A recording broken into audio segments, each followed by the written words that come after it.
everybody to Finding Beautiful Questions with Maya Zuckerman, Bryant Stratton, and Dan Hendry.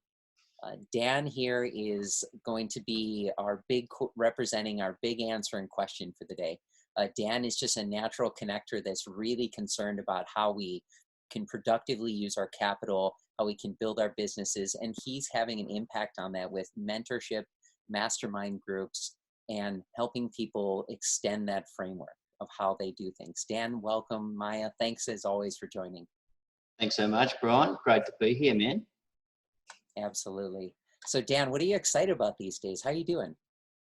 Look, I'm really good. It's an exciting time. It's a bit concerning a little bit what's happening in the world right now. There's a lot of change, and I saw a lot of that change happening sort of with some realizations for myself over the last couple of years with technology. So yeah, I think this event that's just sort of occurred has stirred up the pot, so to speak, around the world, and made me realise that, I need to move a bit quicker to start helping people and have this mission really come to reality now. So, but I'm excited, got a lot of work on my desk, but I'm looking forward to helping a lot of people, Brian. So. Nice. And Maya, how are you? I'm doing great. Thanks, Brian. It's definitely an interesting time. And those of us who are preparing right now are, as this curve slows down and the next thing emerges, we're going to be ready. So it's such an honor to be with like-minded change makers on the Zoom call today, or on the podcast today. Yeah, Dan, I don't know if you'd met Maya until this moment, but Maya's all about empowering people's lives, right? She gets me excited about that kind of stuff all the time. So Maya, did you want to kick off the question, or how should we take this? Yeah, because this is beautiful questions, and like in the Matrix, it's the question that drives us. So we ask, what is the question that drives you? What gets you out of bed in the morning?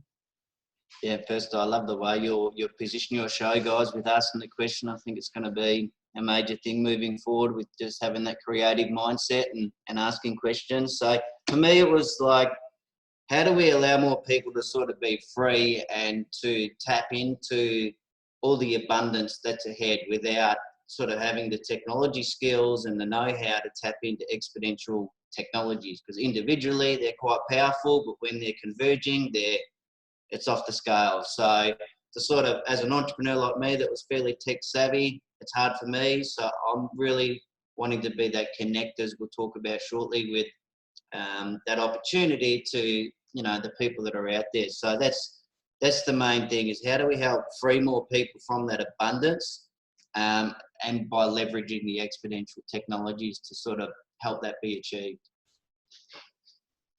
It's really cool. So that's sort of the answer that you found. And tell us about like that moment that inspired you to sort of think about that. Like Maya in a few episodes ago called it an origin story. Yeah, origin story, or the epiphanies. So going first of all, the origin story, I've had a good crack in business. I've never sort of wanted to just have a job. I found that quite boring and wasn't fulfilling. I moved from home into state when I was quite young as well, just chasing more out of life. And yeah, went into business, went into sales to start off with, which I think was a great platform for me to learn about communication and persuasion and all those, connecting with people.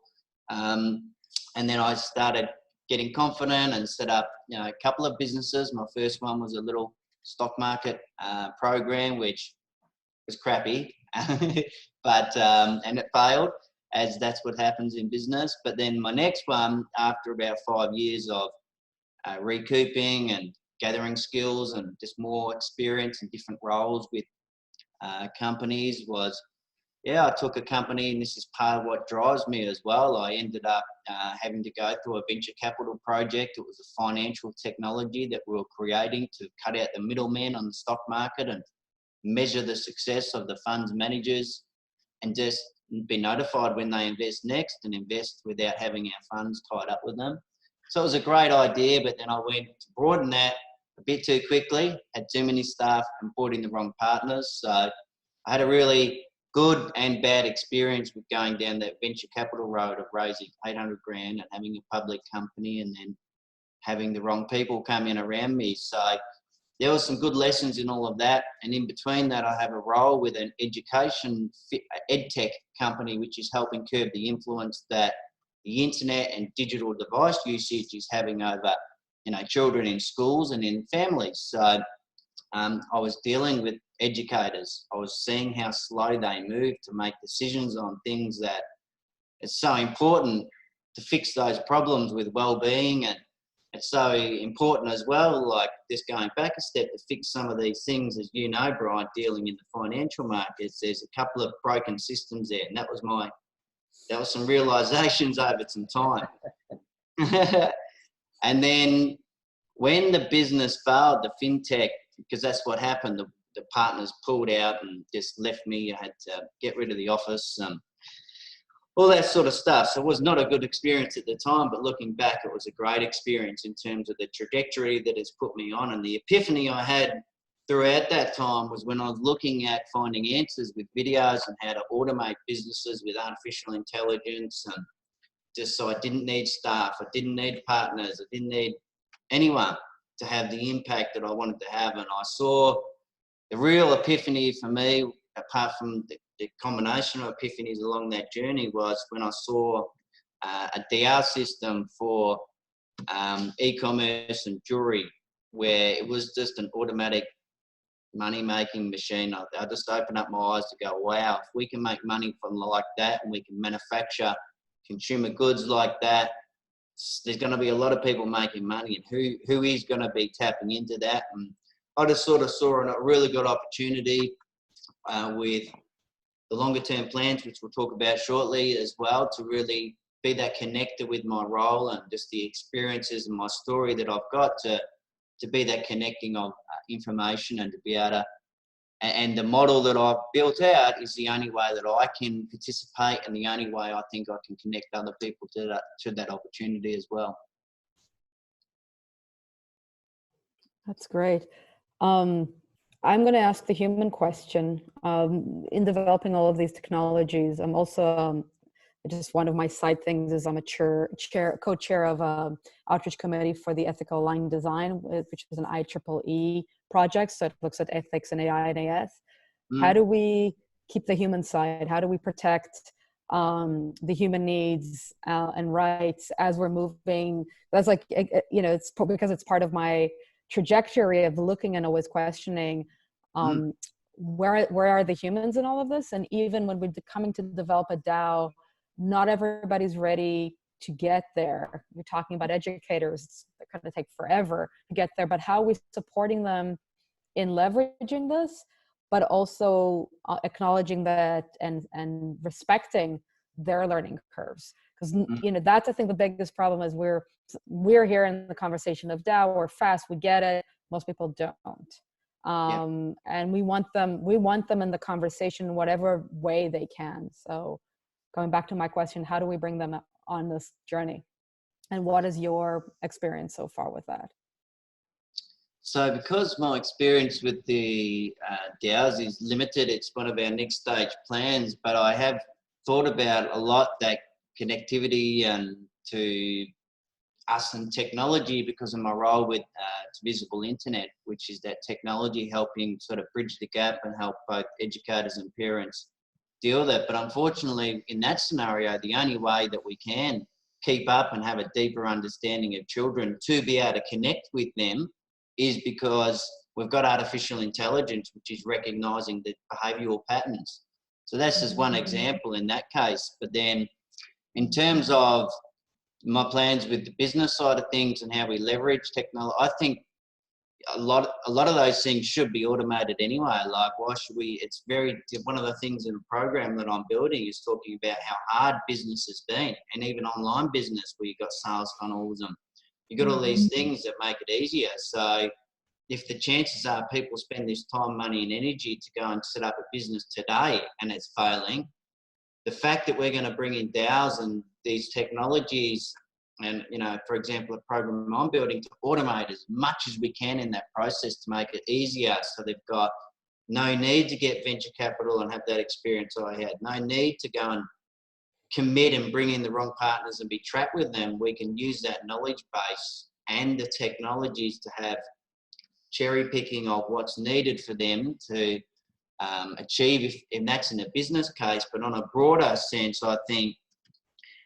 people just want to be free to spend time with their kids and their family. And if we can make sure that, I think the balance between it is, all right, if I've just got free money, like universal basic income, like one of the things I thought, like if the governments and who are the people giving that, what are the conditions? What are you giving away to get that? So it's going to happen either way, I think, eventually. But I think if we can give people more meaning and purpose, and part of what I do is, you know, people, if they don't have to work, they can still be working and contributing to community-based solving, you know, problems in communities, and like Singularity University's 12 Global Grand Challenges on a larger scale. So it's how they're spending their time contributing, and as long as we're leveraging the technology to benefit humanity and they have that same opportunity, I think everyone's got freedom and more purpose in their life that way anyway.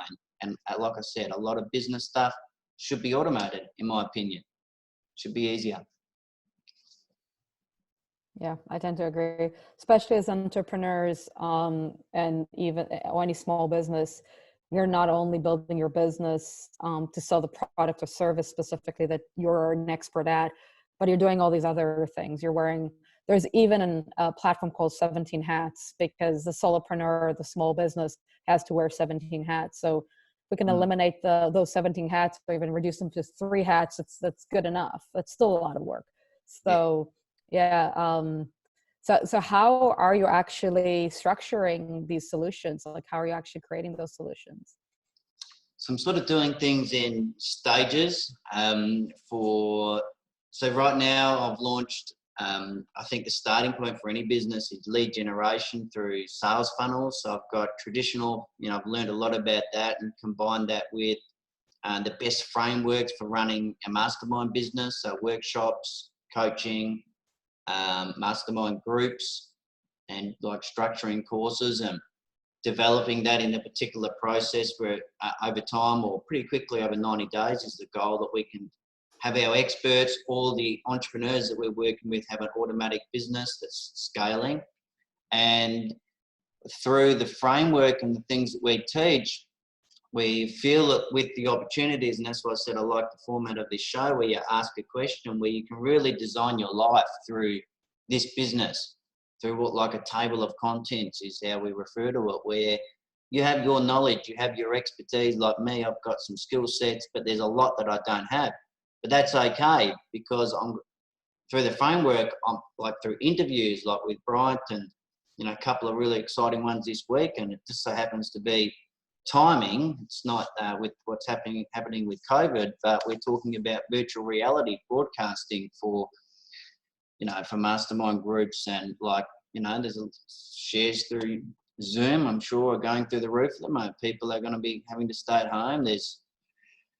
But for me to be able to participate and set up, say, my music studio, which is my office, like that, I can't do that without the expertise. It's going to cost me a lot of money to go down that road. And so this framework of helping people, and me being sort of the platform, and a lot of the ideas I've taken from different places, like even Peter Diamante's books, Bold, you know, the right ways to build communities and structure your mantra and metrics. So there's little things ingrained into that, but the first stage is the sales funnels combined with like the knowledge business, focused on the exponential technologies and bringing those committees of different experts that we're going to require to, like you say, accelerate, give people the opportunity to not have to compete with a AI expert that's, Google, you're competing with Google in terms of wages, but they can just come in and, utilize them for how long's needed, a month or what have you. So, that framework.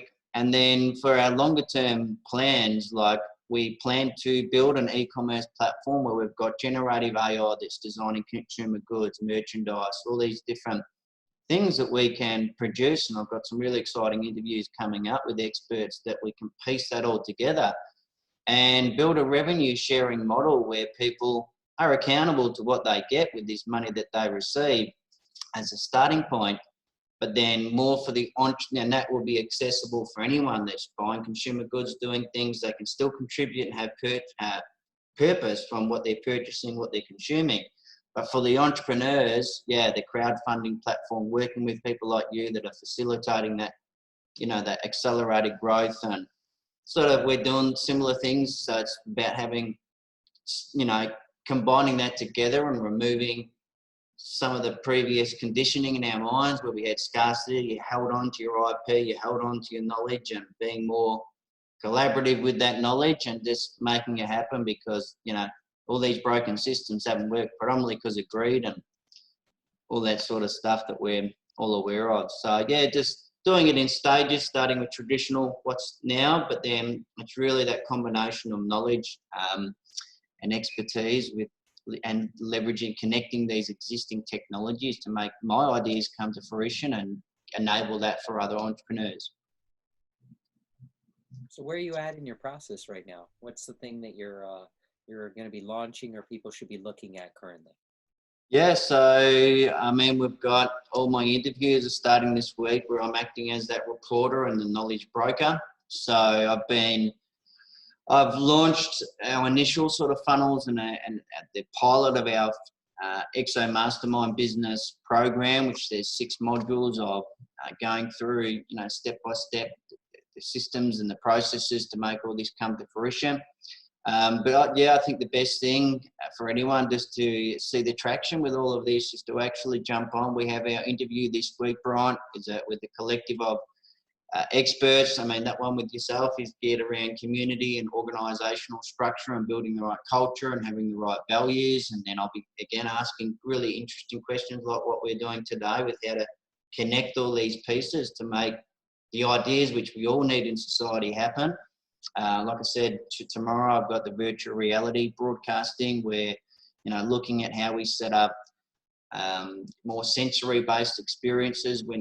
Zoom is great, how we're speaking here today, when you can put a face to the name with anyone around the world. But, having that extra sensory with virtual reality is going to be fantastic. And then all these different ideas that I've had moving forward is just going to be continuous interviews in our Unified Purpose Facebook page. So if anyone wanting to follow and see all that, basically, yeah, we're starting stage 1. We've got the program, the framework. I'm probably 2 weeks out from, I think, the 29th of March. I'll be ready with the full framework and the funnel templates to work with either an entrepreneur or a exponential technology expert that wants to do more, have more impact with their knowledge, needs maybe help extracting it in the right way, delivering it in the right way, and just having the mechanics of all the sales funnels and in what order that needs to be implemented. So launching now, Bryant. It's exciting times. That's great. And you brought up a couple of terms just to clarify for everybody that they're aware of. Dan, can you define for everyone what a DAO is? Because we sort of breezed over that for anyone that's not familiar. Yeah, excuse the buzzer in the background, by the way. Yeah, no worries. So a decentralised autonomous organisation, and to simplify what I witnessed, because those are big words, it was basically a scenario where artificial intelligence was generating 3D designs of jewellery in this instance. The designs in terms of how they were distributed were managed on a blockchain database, and you could limit the additions, so create that scarcity on the most popular items, given that you're able to create as many as you want. So that was important. And yeah, 3D printed up to 18 karat gold. So that was the case that really gave me my epiphany in terms of the DAO, decentralized autonomous organization. Some of the technicalities of all that, Brian, to be honest, you're probably best to explain to your audience if that's what they want to hear, more of the technicalities. I don't like going that deep. Sure, yeah, and it's an interesting model that's inherently an organizational technology. If anybody's interested, you can certainly find great 10 to 12 minute videos on YouTube if you're interested in the technology, but it's a way that people are able to collaborate together where your contribution is always respected as ownership, and there's a model of voting that's attached, and rating systems as well that are attached to how you contribute and collaborate with others, that is similar to open source contribution. That would be a good way of just touching the surface of the technology.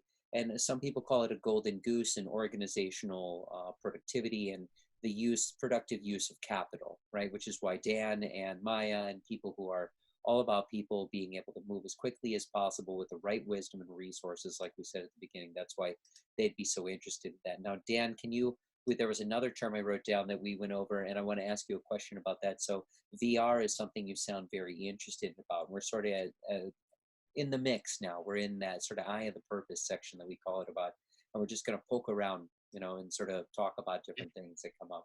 So Yes. VR, right? Let's talk about that for anybody who might not be familiar. We have augmented reality, we have virtual reality. What is this technology and how is it applicable to your business? So in terms of the virtual reality, we just again, timing, there's a big implementation lab for a lot of what I learned. I did a course with Tony Robbins and Dean Graciosi with the Knowledge Broker Blueprint. And for example, they've got people coming from all around the world at the moment, or they were going to for their implementation lab.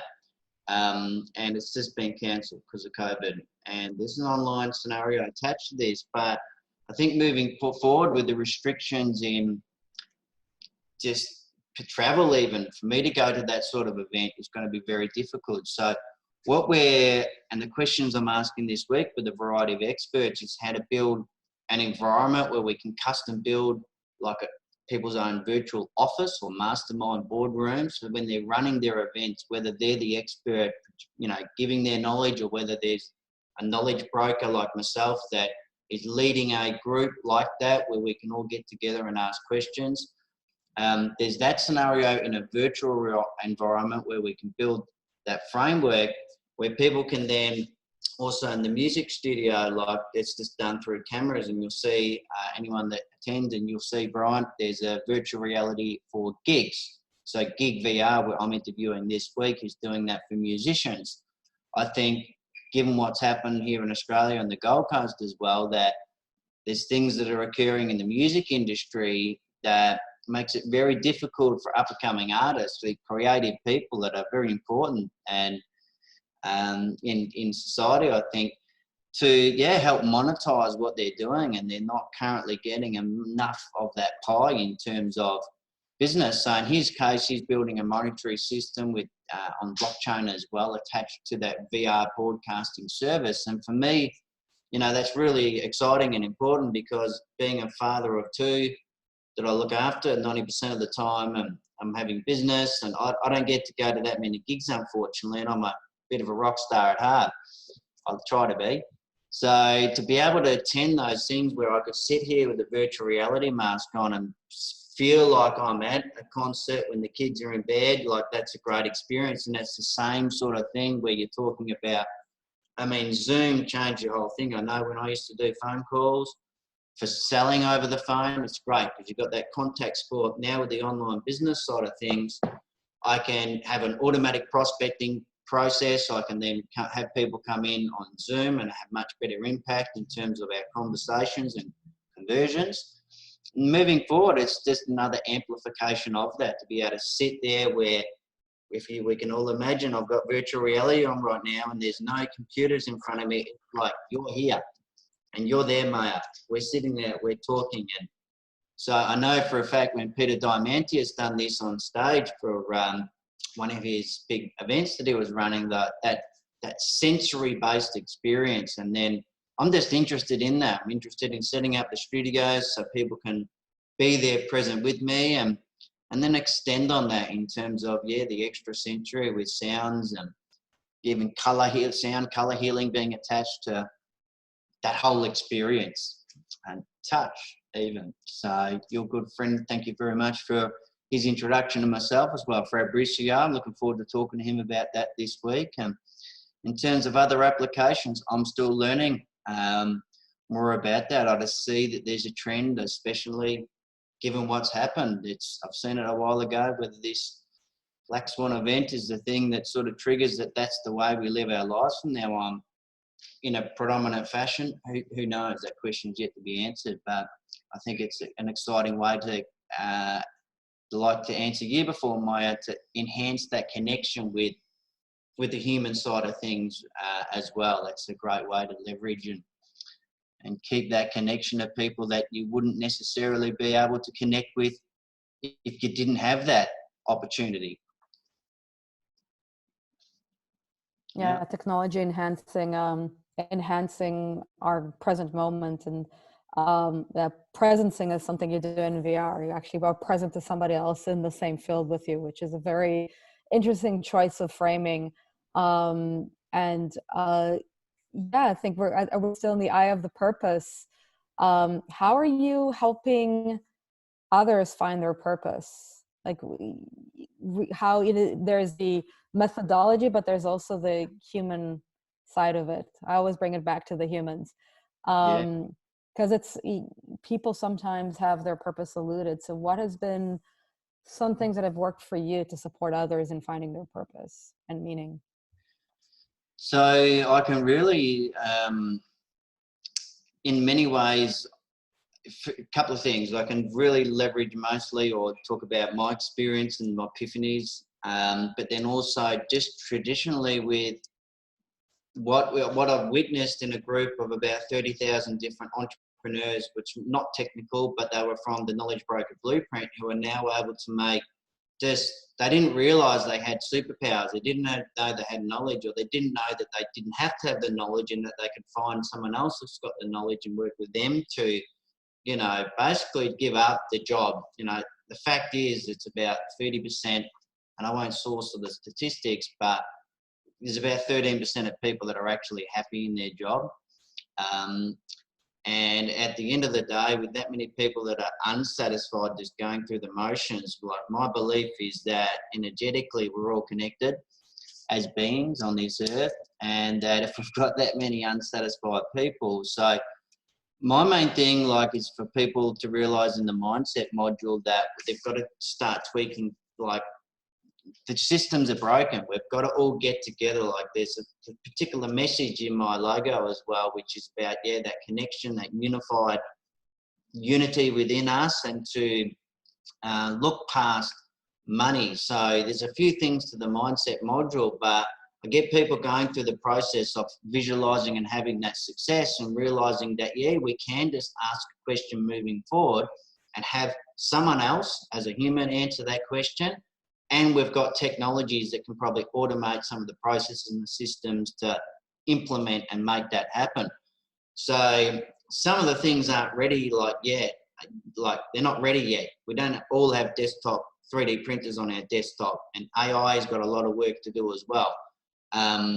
But you know what I'm saying there? It's advancing. They're at that disruptive phase. Some of them will just take off, and our lives, again, the way we'll be doing things, the way we'll be able to ask questions and implement, get things done, will be amazing. So I suppose getting people into that abundance mindset and getting eliminating some of this competitive nature and hoarding what you've got, and just working more collaboratively to there's just change.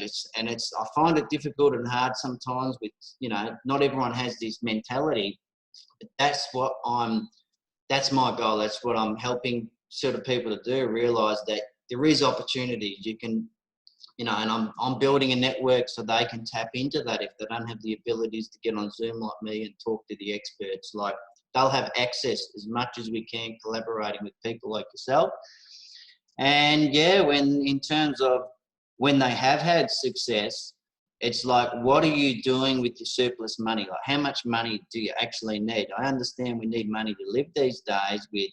I've got kids, I want to buy a home, I want a bunker.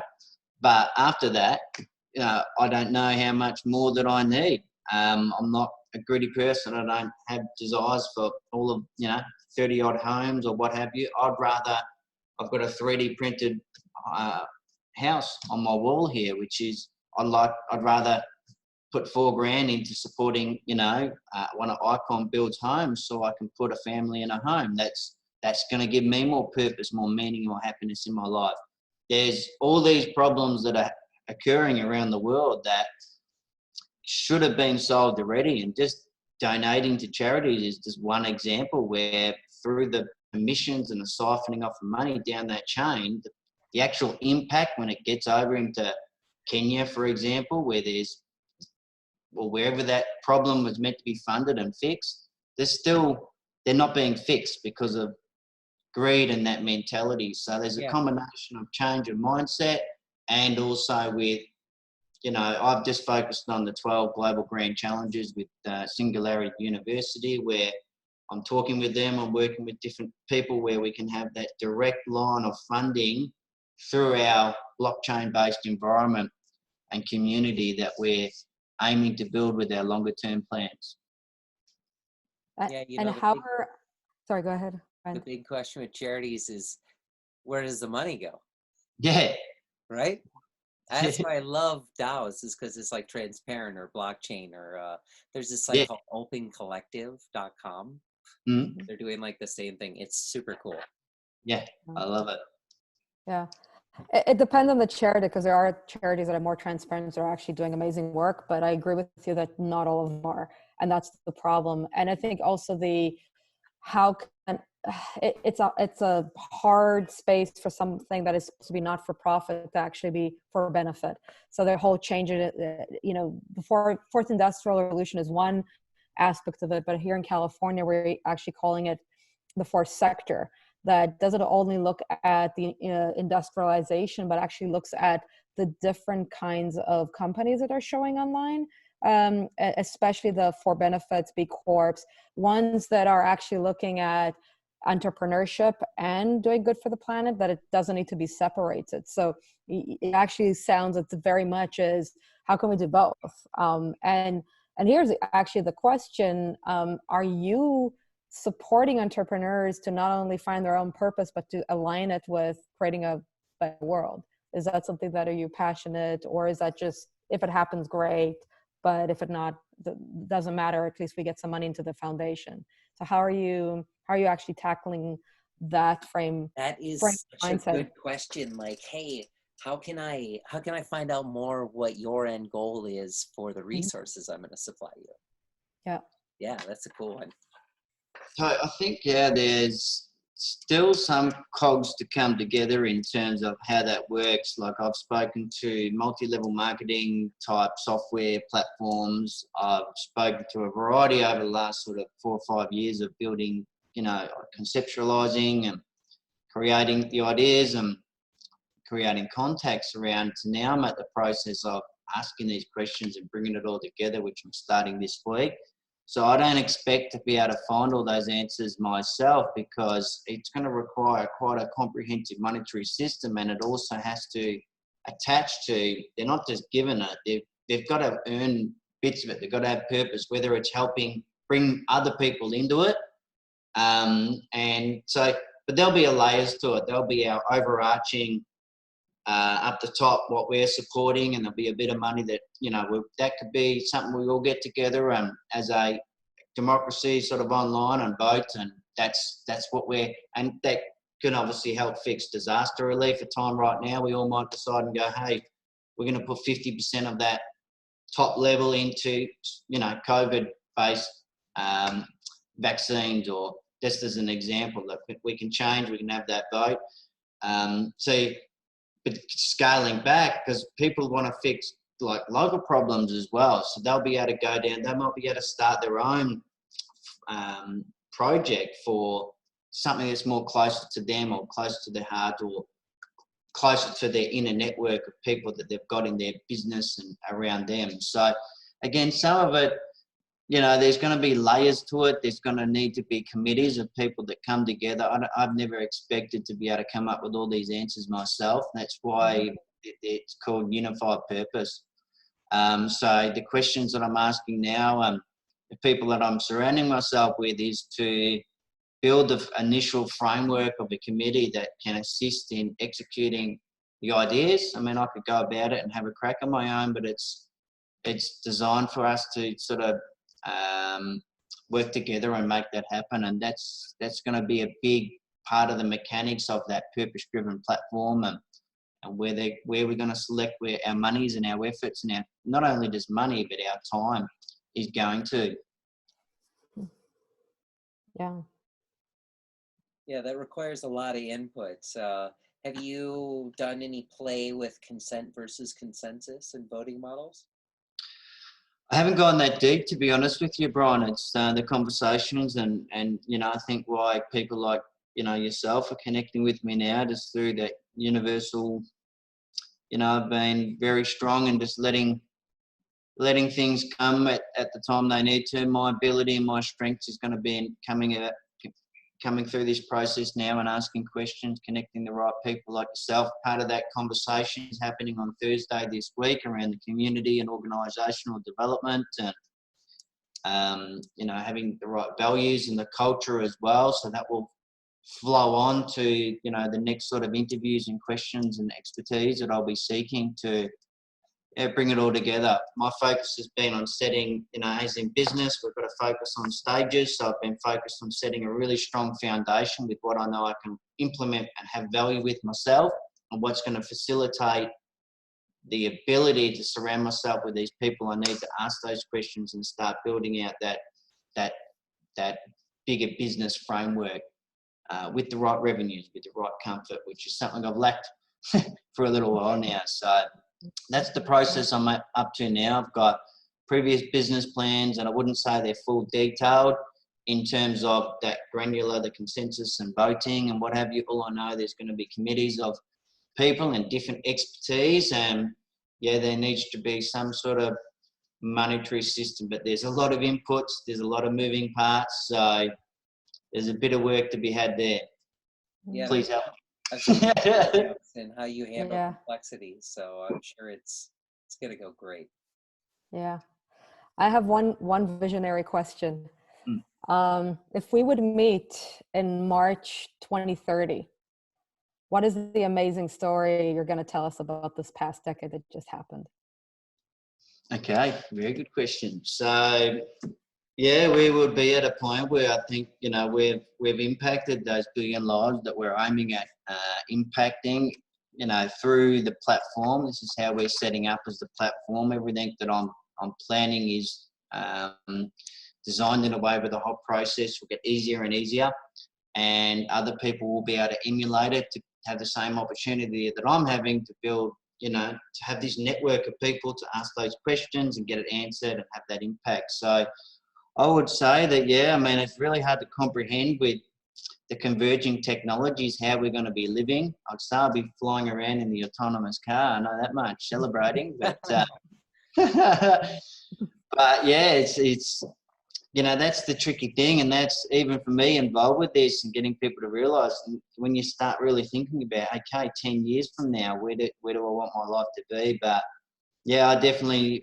would like to think that I've contributed to a billion lives being impacted in a positive way. But you know, if I can help free, you know, out of that billion people, 5 million people directly from their existence and into this new way of life, I know that when I'm on my deathbed, I'll be very satisfied with that having a flow-on effect for many years to come. So yeah, 10 years I would have set that foundation and just have a strong organisation that I can have comfort that it isn't going anywhere because of the way it is set up as a DAO, and that it can continue running forever. As long as they keep the internet on. Yeah. Yeah. Yeah, maybe what are they? There's mesh networks or there's alternates that people have been working on. You might know more about that than me. But My friends at Holla will have Holla box everywhere. Yeah. Boxes everywhere. Yeah. So yeah, I mean, it's a very good question, and to go deep into that, it's you know, it's hard to comprehend, but at the moment, yeah, it is difficult to sort of comprehend where I can be in 10 years, given just even the last couple of days, you're thinking how the world is changing, and you know, you see in the news, and some of it might be an overreaction, but hopefully the media can calm down. A couple of these broken systems that we've got can slowly fix, and I'm hoping that the framework that I've got here as well with my involvement with the education technology company can sort of flow on, and we can have that ability for in schools, I suppose private for kids to be able to self-educate and be able to collaborate a little bit better and not be so controlled in these systems that they all know it's not broke, it's not working, needs fixing. So hopefully in 10 years, we're I don't think it's going to happen in 10 years, but hopefully we're a good way down the track to helping fix some of these systems, not just me, but you guys, what you're doing as well. Thank you. So Dan, I want to ask, so what are some of the questions that you would want to ask people, right? What are the things that you're thinking about, some of the questions that you think broaden the topic you're talking about?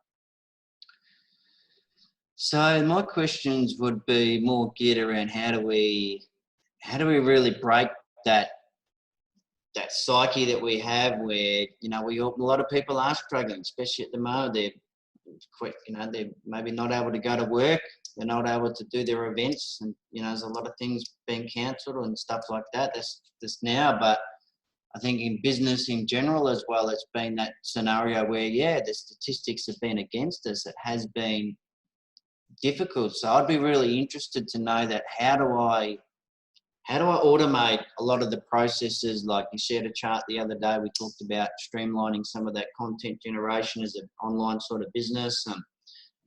There's a variety of different things in terms of finding people's superpowers and strengths so they can move forward with confidence. So I've built this whole framework in a way where I'm wanting mastermind experts to come in and support each one of these modules where I'm happy to revenue share. I'm happy to collaborate. I've got it starting at 197. It'll probably end up at $2,000, but the unified purpose will probably only get 197 still. We're going to share a lot of that revenue. So we've got the Rolls Royce type program where in different cogs and pieces of all these modules, and module 6 is all about impact and exponential technologies where, you know, we start going deep into how those cogs work. So again, this is where the mastermind groups that I'm forming to support the business model that I'm building, this is what I'm starting now. So from the interviews this week that I'm doing, and people can watch those and get a bit of an idea of the trend and where I'm up to with the business, it's now bringing in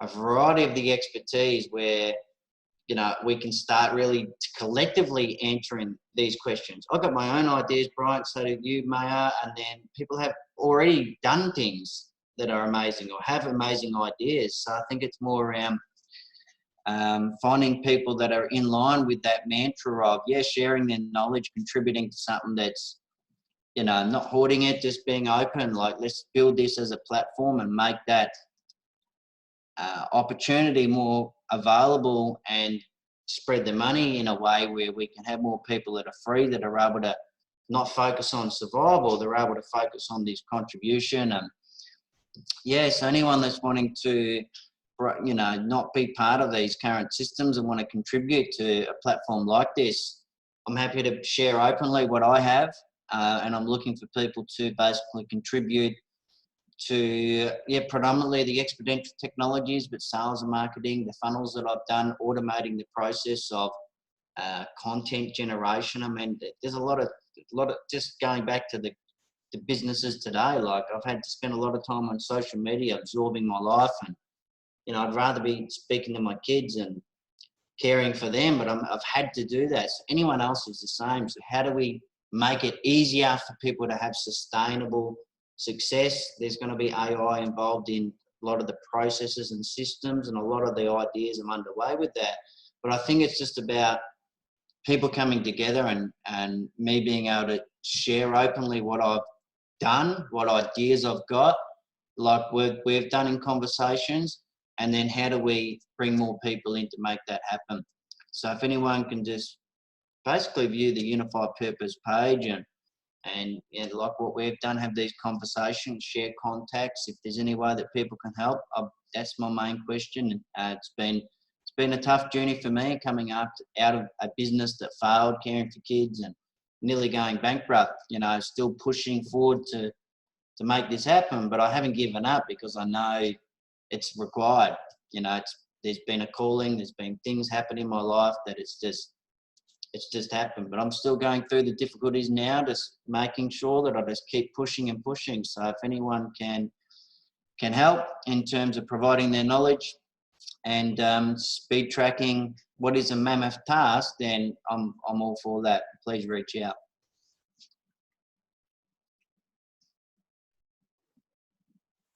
Yeah, thank you. This has been Yeah. really great to talk with you today.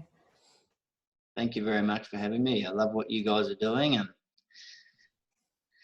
asking questions definitely is the way forward. So, yeah, thank you very much for having me on the podcast.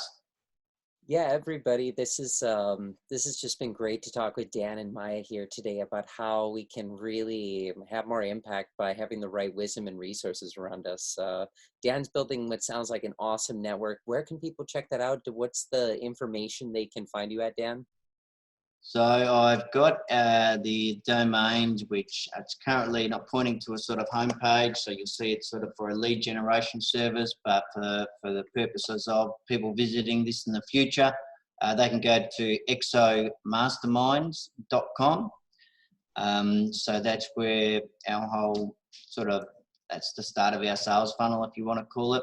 The other thing I think for a lot of people, the best thing to do is just look up Unified Purpose on Facebook. Jump on. We've got our group interview this week. I've got another one with the virtual reality tomorrow. So if anyone's interested in those, I don't know when you're publishing this, probably might have already been done by now, but there'll be plenty more interviews, and that's where we'll be circulating a lot of information, is on that Facebook page. That's awesome. That's awesome. So at the site that you mentioned and at Facebook, is there That's, anywhere else that people should get a hold of you at?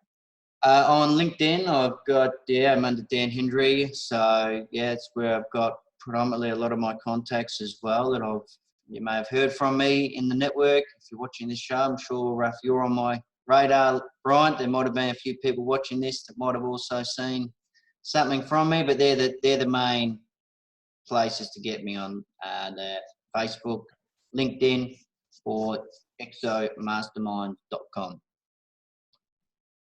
That's great. Well, Great, what thank else you. do you have? This is exciting.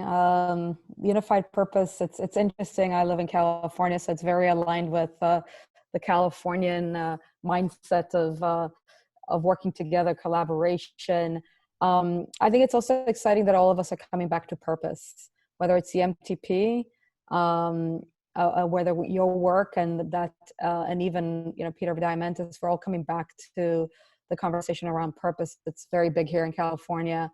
And it really is about what is the question that drives us, and usually the answer is our purpose.